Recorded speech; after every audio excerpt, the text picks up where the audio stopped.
Hello, good morning, good afternoon, good evening and welcome. Today's offering is Mervyn Mouse, part 2. This is Mervyn Swims the Channel. I'll swim the English Channel, Mervyn told the others. If you're with me, raise your hands and go and tell your mothers. You must be mad, cried Henry. You cannot swim a length. The channel's more than 20 miles. You'd never have the strength. Stop him, pleaded Lucy. He'll make himself so ill. He's very prone to cold, you know, and bound to catch a chill. Nonetheless, said Mervyn, I'm swimming to Calais. You can follow in the boat and shout, hip hip hooray! Very well, they all agreed, chewing on their clover. We'll go and ask our mothers now and see you off from Dover. So it was by 12 midday they reached their destination. Mervyn waved the train goodbye and danced across the station. Marching proudly through the town, they headed for the beach. Henry waved his favourite flag and Mervyn gave a speech. Fellow mice, he shouted, I can only do my best. So wish me luck. Goodbye, my friends.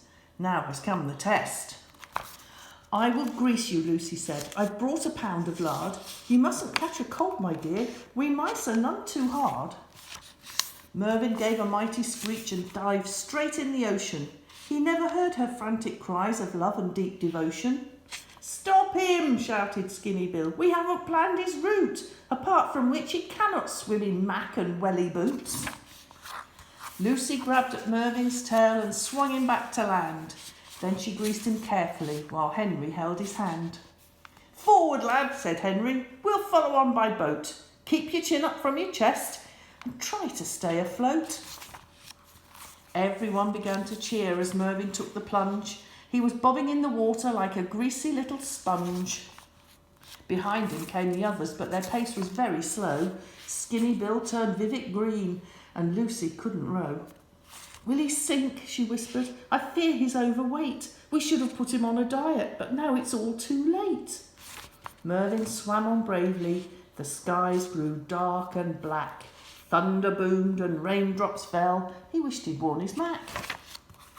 Suddenly, without ado, a monster grabbed his tail. Then with Mervyn right behind, across the sea did sail. Put me down, screamed Mervyn. But the speedboat did not shudder. It didn't know a little mouse was dangling from its rudder. The boat went even faster, 50 knots at least. Mervyn threw himself about and called it fiery beast. When at last he landed on Calais' golden shore, he felt quite hot and very cross and in the mood for war. Help me, Mervyn shouted. Get me down from here. Someone come and rescue me. I'm hanging from the rear. Hello, said a little voice. Why are you so mad? Don't you like the continent? It's really not so bad. Mervyn paused in wonder. He couldn't even speak. He stared into her bright pink eyes and turned a trifle weak. I am Eloise, she said. Tell me who you are. Are you here on holiday? Have you travelled far? I'm Mervyn Mouse, he stammered. I tried to swim the channel. Please excuse my dreadful state. I must look like a flannel. I'll go and fetch my brothers. Our house is on the rock. Would you like a cup of tea? It's very good for shock. Eloise returned with tea, along with 7 brothers, Jacques and Paul and Big Pierre. She didn't name the others. Now, monsieur, said Big Pierre, I will climb on deck.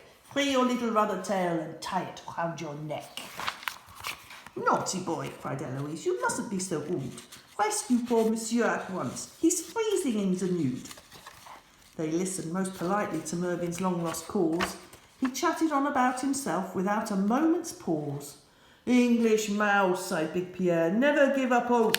Swim on back to Dover. I'm certain you can cope. So it was that afternoon he dived back in the sea. The French mice followed in a boat, all armed with flasks of tea.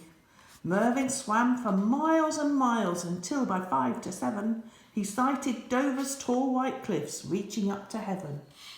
Meanwhile, in the rowing boat, sick and half asleep, Skinny Bill saw Mervyn's head and gave a mighty leap. Look out, English, yelled the French. Our boats are going to crash. The warning came too late for all. The only sound was splash. Mervyn Mervyn, having reached the shore, laughed until he cried, as one by one they drifted in, assisted by the tide. Then everyone apologised, and that was rather nice. The English hugged their hero, but he thanked those other mice. Au revoir, until the next time, except that's the only Mervyn Mouse that I've got. Good night, everybody. Bye.